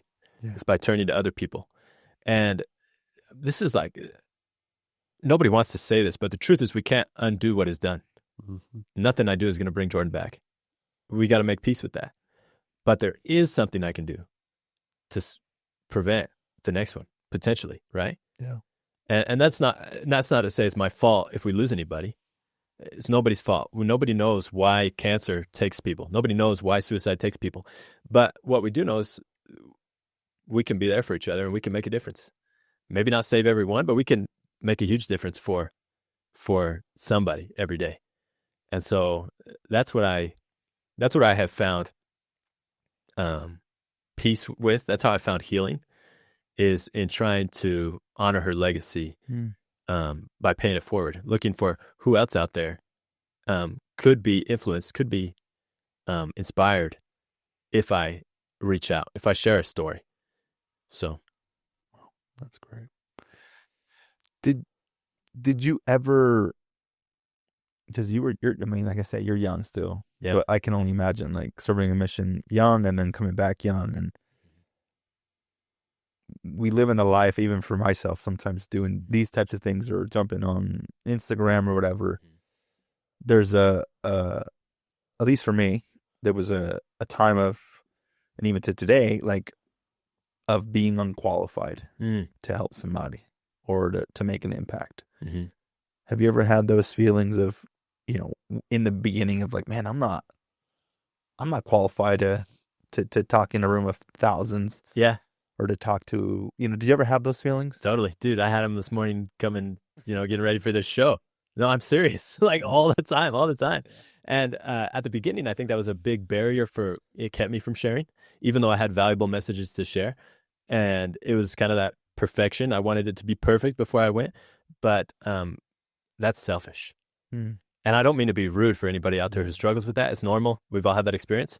But are you really going to let your own feelings of like how you'll be perceived, or if you might be embarrassed or not be perfect, are you really going to let that rob the people who need your gift? Like there's people out there who need your message. There's people out there, Ben, who need you to whip out your phone and share that Instagram video, even though you've got dirty dishes in the sink behind you. You don't really. Your house is beautiful and spotless. Yeah. But, that kind of example. Like, Dustin, you can't wait until you're the biggest guy in the gym to go around complimenting other people. You got to do it right now. All of us, we have good within us. We have great things to share. And a lot of times we just sell ourselves short. And so, yeah, I feel it every time, but maybe a little less every time. Yeah. Because I push back I don't let it stop me. Yeah. I love that. Go ahead. I was going to say, Ed Milet has a quote about that. And every time I think about it, I cannot remember exactly. Something like God calls the qualified or qualified. I can't remember. Yeah. God qualifies the called. He doesn't call the qualified. Yeah. Is that it? Something along those lines. Okay. That's exactly. And I've thought about that a lot. I mean, the imposter syndrome is huge with everybody trying to do something. But the more you listen to these people, you realize they all felt it too. Yeah. Everybody. I mean, Tim Grover's felt it. Right. Goggins has felt it. Andy's felt it. Ed's felt it. I mean, they've shared that enough that you can hear that. And yeah, I mean, we all feel that. I mean, my wife feels it. I feel it. I mean, even like posting more on Instagram now, I feel that sometimes. But I'm like, I know enough of what I'm doing. Yeah. That I'm going to say something or I'm going to ask the question. And I'm not stupid enough to not ask the question to not learn myself. Like, I want to know why you're doing it. Maybe I need to know why you're doing this. I mean, I went up and asked the guy, I was like, why do you put bands on the bench? I see people do it, but I've seen them. I don't understand why. He's like, it's so I don't slip if I'm doing a heavy single. Yeah. It's like the problem is the benches they just move, so you put the bands on there so you don't slip. That's all it is. Simple. And I'm like, cool, I learned something new. Yeah. I mean, I'm not lifting heavy enough that I slip off the bed. I would have never known that. I'm not to that point in my life, but now I know if I start to slip, I need to put a band on there. Yes. I need to put something on there to hold me. But if you don't ask these questions and you don't do that, you're just limiting yourself. Right. I've learned a lot over the last 6 months just by asking people a question. Or, hey, why are you doing this? I have no issue doing this. Can you give me some insight? Because we all do something slightly different, and it helps us. Might not help the next person, but if you learn from it, why not? Yeah. You quit feeling so imposter. You quit feeling so like you know everything, because you don't. Even those people, you could teach them something. Absolutely. The guy that's been in the gym for 20 years, you could walk in and do something. You'd be like, man, I never thought about doing it that way. Sure. I've had people come out. I've been doing something, and there's this jacked guy looked over. He's like, dude, I forgot about those. And he's like, I just did them. He's like, I forgot how much I loved them and how much they felt. I got to get that back in. Yeah. And it's like, I would have never thought about that. Yeah. Like, and we chatted for a minute, and he's like, yeah, I'm getting shoulder surgery, but I'm going to be the most jacked dude with legs here because I'm out stopping. I can't stop showing up to the gym. I'm like, well, that makes sense. Yeah. I got you, man. That's sweet. That's sweet. You Yeah. know? The courage to be a novice is what eventually leads all the pros to become pros. And everything we see in the whole world is created by people no smarter than us. I love that. Is there a moment that you can draw from that you realize that you were making an impact, or that you impacted somebody in your life, or maybe not in your life, but maybe at one of your events, or is there a moment you can draw back on? I have a few. Yeah. And that moment where I shared about my acne is one that stands out to me. Yeah. But I kind of, it's kind of like we were mentioning earlier. Like I don't want to. I want to keep searching for it. I'm really, really hungry for one day, literally younger me to like come out of the audience, dude. Can you imagine that? Yeah. Oh, and I wonder honestly if that's what, speaking about faith again, if that's what heaven is like, is to just see that see from your younger self that you made it, that you became everything that you thought was never possible or that you dreamed, And Ed Milet talks about that too. He talks about heaven maybe being, hell would be, you meet the ultimate version of yourself who reached his full potential, did everything he was supposed to, and you don't recognize him. He's totally different from you. And heaven would be you get there and he's you. It's the exact same. He's your brother. Like you've made it.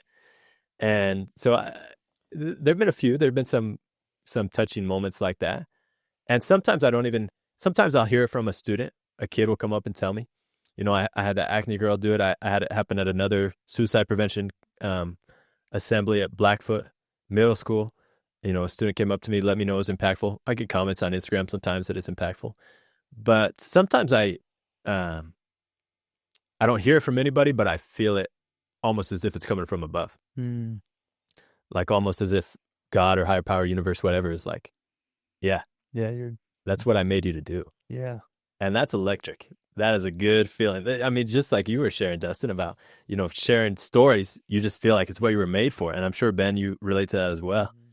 And so, yeah, that is something that will drive me forever. If money was my thing, then maybe when I hit a certain number in my bank account, I'd be done. But my thing is to keep searching. Like, I just want to become everything I'm meant to be. I love that. One thing about, you're a leader, like I say, you're young, but you have a leadership role because you're the amount of people that you're helping. Is there, and I want to phrase this the right way. It's heavy. Mm-hmm. There is a lot that comes with leadership. Yeah. How do you handle that? Because I think it's easy to, that it's just, it's a heavy, I don't want to say burden. It's just something heavy that a leader carries. Burnout, always having to be the guy that, somebody comes to and says, hey, yeah, I'm doing good. I'm right. How do you handle that? How do you balance that life of like, you're a human and, sometimes you need another guy or another person to reach out to you and say, how are you doing? Yeah. Yeah, you're doing phenomenal. The work that you're doing is great. As a leader, sometimes I've seen that's not always the case because you are the guy that's doing that. How do you handle that?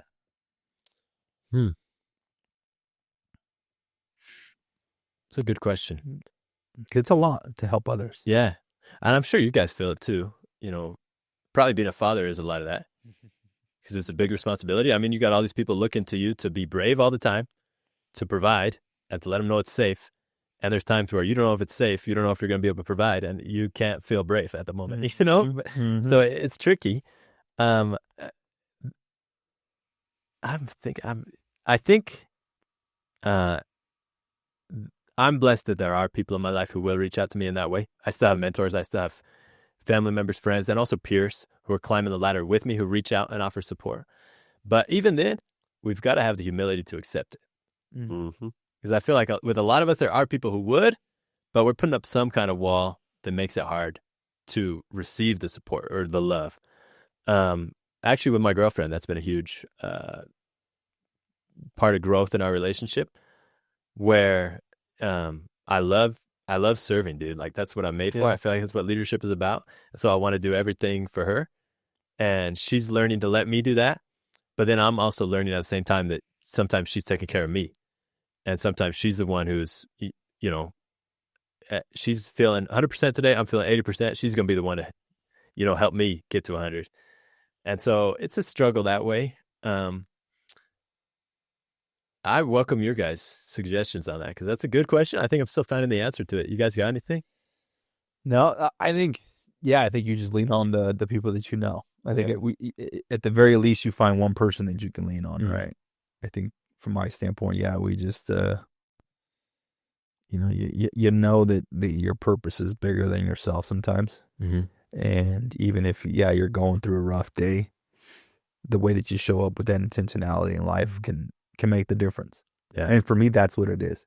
I can have a crappy day, but if I meet a person and, you know, and I work on this, you know, I go out every single day and I'll try to compliment somebody. Yeah.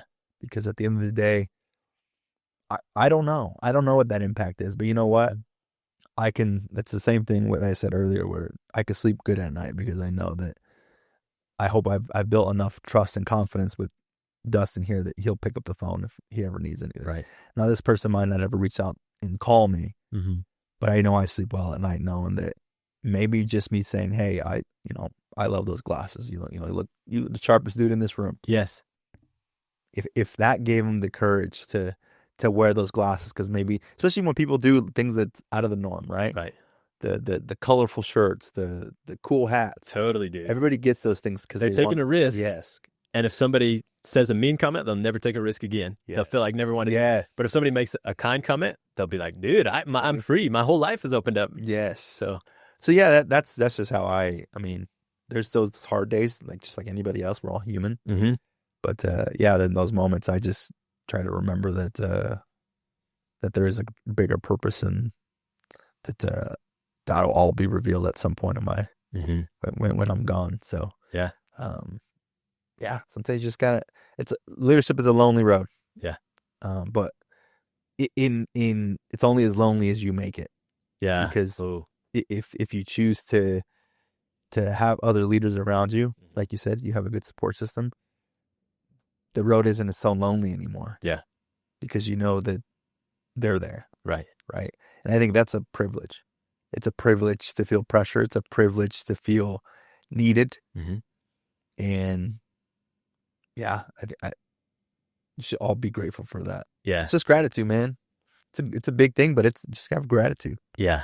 It's funny you say that. There's a guy at the gym the other day that had a shirt that said, "It's a pleasure to feel pressure." Yeah. And I kept looking at it. I looked at my wife and I was like, I like that dude's shirt. So I went up to him. I was like, yo, I like your shirt. It's a great message. Yeah. And I hadn't thought about it that way, which was what was awesome. And I was going to say this. I would imagine here in the next little while, maybe it's 10 years, I don't know, but there is going to be that kid. There's going to be that you that comes out. The reason I say that is the more I've been thinking about things and noticing things, the more they keep coming up in my life. Like you talked about, like the checklist. I was listening to a podcast the other day. The guy's literally talking about the checklist when he gets to heaven. Yeah. He's like, that's that I check the boxes that I am, and that's who I was meant to be. Yeah. That's who I'm going to meet at the gate. Literally, I listened to that like 2 days ago, 3 days ago. And then you said the exact same thing.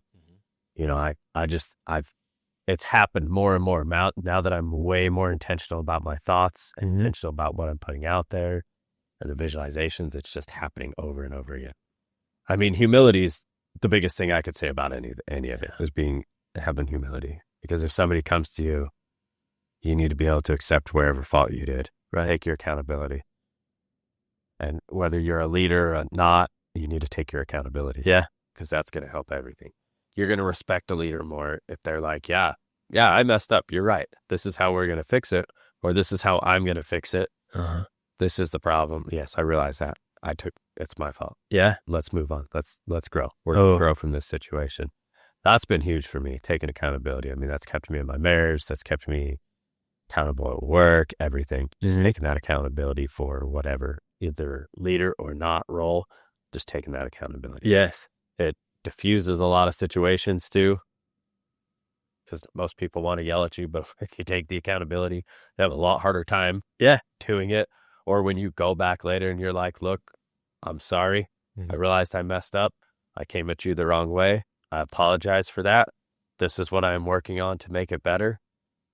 Let's get better. Right. Diffused a lot of situations that way. Had one of those not that long ago. And it, and not, to me also not sitting on stuff, whether a leader or not, like not letting it sit, like going to talk about it, getting it fixed.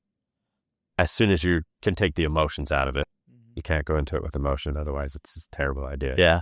I've done that multiple times lately where I've taken emotions out, gone in, had a conversation, walked out feeling so much better, but also had a more clear mind of where I need to go. Yeah.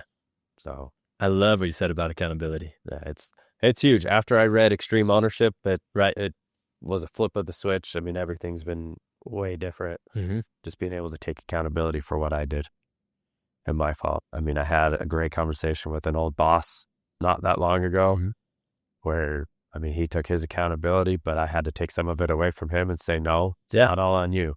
I knew what I was now that I'm not there. I know how I was, and I'm sorry for who I was to you and to the rest of the staff. I'm sorry for that. And he tried to take it away, but I couldn't let him because there is my own fault in that too. Yeah. Being accountable has been huge. Yeah. So we talked about Hope for Utah. And then obviously your speaking engagements. Yeah. What's next for you what's next for you? So right now, most of my speaking really is just for the nonprofit. Yeah. And, I'm living the dream of 16-year-old me. I don't have to speak in the old folks home anymore. Yeah. And I'm, super pleased with that, proud of that. But I think the next chapter is a lot more independent speaking. That'll allow me to speak to schools that don't have a Hope Squad yet and still share the message. It'll allow me to support my family on, eventually the family that I'm going to build, living my dream, sharing my purpose and my gift. And so this year I've made some ambitious goals to bring that to fruition. I invested in a coach to help me with the accountability portion. So more progress. That's always going to be my answer, Ben. Is it more progress is what's next? Oh, I love that. Yeah. Well, look, man, I mean, you've hit on a lot of things. Is there anything that I've missed? Oh, well, I'm sure there's tons that I missed. Sure. No. Well, I feel like I could chat with you guys forever because this is awesome. This is a great connection, man. great community you guys have built Thanks. with the round table. And I appreciate you being so humble, so honest, and so willing to listen. Mm. I think that's something missing from our world. A lot of people, I'll introduce myself, to let them know I'm a speaker. And when we think of that, I think a lot of times we miss what it actually means to be a speaker or to be a leader or to be a voice. Is that first you got to listen. And you might not be listening with your ears. When I'm the one holding the mic, I'm saying 90% of the words that are said on the stage, but I have to be able to perceive what the needs of my audience are. I have to be able to listen beyond the words that they say. And there's something transcendent about that. There's something that's just heart that's involved in that. And I felt that in this conversation. You've been able to listen in a way that has helped me to share, things that I wouldn't have shared otherwise. Yeah. And, folks listen to this as well. Maybe this has sparked something in them. Yeah. And it's not even something we said. They were just listening even in a higher way than that, even listening maybe to the higher power who speaks through us in moments. And so, no, this has been a very thorough, very good conversation. You've got great things out of me. I feel like I've learned a lot from both of you guys. Thanks. From your words and more importantly, from your example. Just your spirit, your manner, the way you live your life has meant a lot to me. And so I appreciate it for inviting me and including me in this. No, I appreciate that. Oh, I got a quick question for you. Yeah. You just did a collab with Jeffrey not long ago. Yes. Huh? Yeah. I think I just saw it like 2 days ago. Really? Okay. Like, I feel like I'm going to have to go back and look Sure. to see, but I'm pretty sure he just released some clips or something not that long ago, right? Well, I had him on my show. I had him on the Progress podcast. Maybe that's It's been a while now, but yeah. I think I saw something. Yeah. Because now that you're just talking, I'm remembering stuff. Mm-hmm. The only thing I want to ask you, I mean, you look like you're still hitting the gym, Yes, right? Sure am. What do you think that's helped you through all of this? Oh, totally. Dude, I think if it weren't for God inspiring my mom, speaking through my mom to have that conversation with me that day, I would still have the flat line. I'd still be stuck on the hamster wheel, living the same day over and over again, and focused on me instead of serving. So yeah, it's been monumental. And I'm still, I still want to get jacked. I still want to get big. I still want to push big numbers because I'm in love with progress and just getting better and goals. But honestly, the reason why I go to the gym is as a gratitude note to God.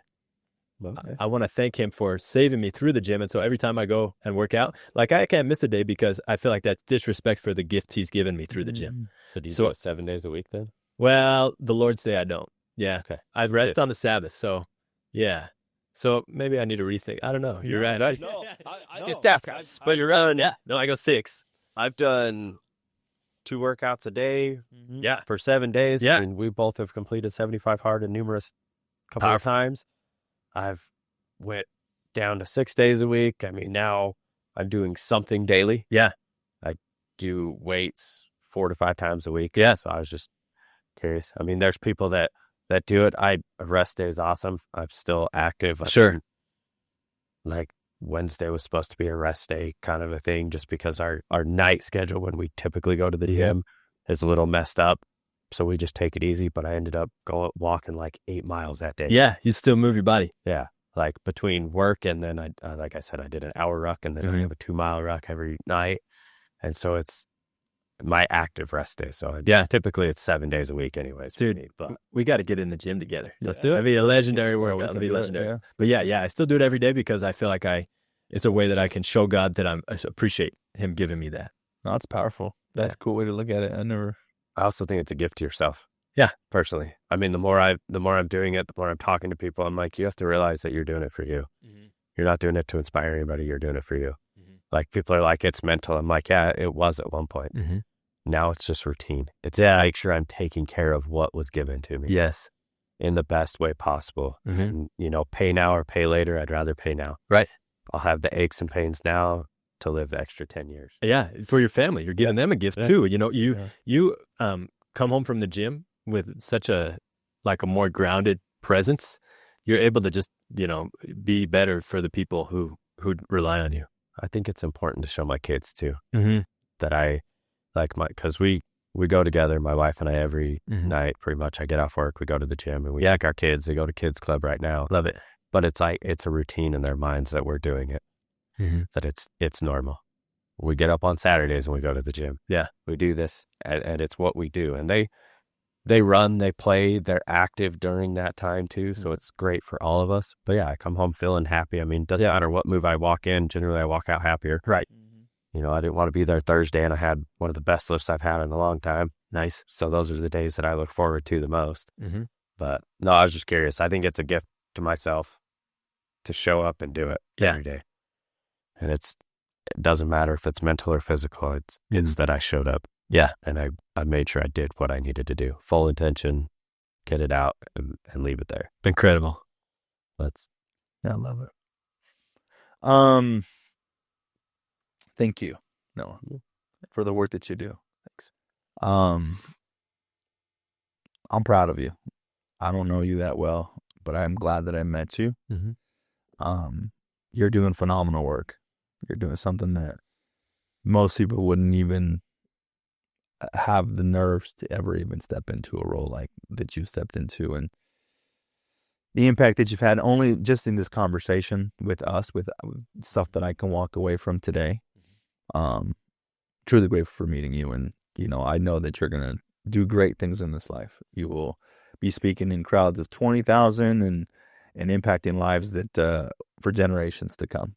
I can see that for you, and continue to do the great work that you're doing, and anything that we could ever do, we're always here for you. So we always tell people whenever they come on, you kind of joined a community of people that will continue to reach out to you and be there for you. So I can say that for myself, and I know I speak for Dustin that you have our numbers, and I think I always tell people, you made the mistake of giving me your number. Now you're going to be getting texts and calls and stuff from me just to check up on you. But thank you, seriously, from the bottom of my heart, like, for the work that you're doing. It's phenomenal. And yeah, man, just keep doing. I would like to say, like, how can people help Hope for Utah? How can people contribute to that type of thing? Great question. Yeah. Well, and thank you, brothers. No, I appreciate you. I was just gonna say, before you answer that, I purposely didn't do much research on you because I wanted to come in completely blind. I've seen it on a couple of podcasts, and honestly, I wanted to come in that way. I wanted to try it this time. Yeah, because some of the stories that we've talked about, I've known the person. I've known a little bit of backstory and everything. I didn't want to know that. I wanted to come in blind to this opportunity, and I didn't know what I was going to get out of it or what I was going to hear from you. And it's been phenomenal. It's been amazing. I can connect with you. I can understand where you've been. And I think you can understand where I've been without even me telling a whole lot to you right now. So I really appreciate that. I appreciate I mean, your foundation that you work for sounds amazing. Yeah. If you ever need a guest speaker, I mean, Yeah. I'd be down to give it a try. I'd get me nervous as hell, to be honest with you, but You'd be powerful, my friend. it would be interesting to give it a shot and Yeah. try if you ever need that. But yeah, what can we do to support you, your foundation, and stuff like that? Good question. Yeah. So different people are in a position to help in different ways. Folks who are in a position to help financially, we really do appreciate that. Like I mentioned, we are a nonprofit. And so the events that we do, all the trainings, all the conferences are for free. We'll come train your business. We'll come train your faith group. We'll come train the school. We'll come train anybody and everybody. And we'll do it for free. And so that does need funding. So funding is one way you can help us. Just visit hopeforutah.com. And there's an option to donate there. But then also people who aren't in a position to donate financially, if you bring us in to train your group, that's what we care about. We're trying to train everybody in the whole state of Utah. If everybody could have the basics of suicide prevention, it would change a lot in this world. And so if you have a group in mind that we could come and teach, please invite us. You can reach out through that same website or reach out to me personally and I'll get you connected. Trying to think what else. If you want to connect with me personally, it's at Noah Canon on Instagram, Facebook. My website is noahcanon.com. So feel free to visit there. If you have an organization that you'd like me to come and speak for or figure out, see if we're a good fit, I'd be honored for that opportunity to talk about that. My show is called The Progress Podcast. You'll want to subscribe in a hurry before I have these guys on, because that's going to be another good conversation. I don't know when it'll happen. Scheduling sometimes is tough, but I really want to do that. That'd be sweet. And so I think that about covers it. Any training that you want us to do, if you have a group, call us in. We'll come do it for free. If you're in a position to donate financially, that would be appreciated as well. Great. We have a routine. I'm gonna let him take this one because this is his wonderful idea. You're over here making me think about it. I don't even know. I'm still trying to get through the whole conversations we've had here. So if you got one, go for it. Challenge. I know. Challenge me. I can't even think of one right now. You don't have to give it. He gives it. Oh, I give a challenge. Yeah. So one That's of our true, things. dude. I'm telling you. 100. Yeah, he's on another. He's still in I'm a still process. going through everything. So Yeah. So Dustin had this wonderful idea when during the journey of our podcast. Is every guest that we come on, we challenge them. We open the floor for them to be either challenge us or challenge our viewers. Oh, okay. And we extend that to you. So you can talk to us. You can talk to the camera. Okay. Just extend a challenge. I like that. And it can be for today. It can be for life. It can be for the month. Whatever speaks to you. I love that. you can tell that there's been a lot going on in my head. Yeah. I couldn't even remember that. Yeah. Like, Well, we've had a great conversation.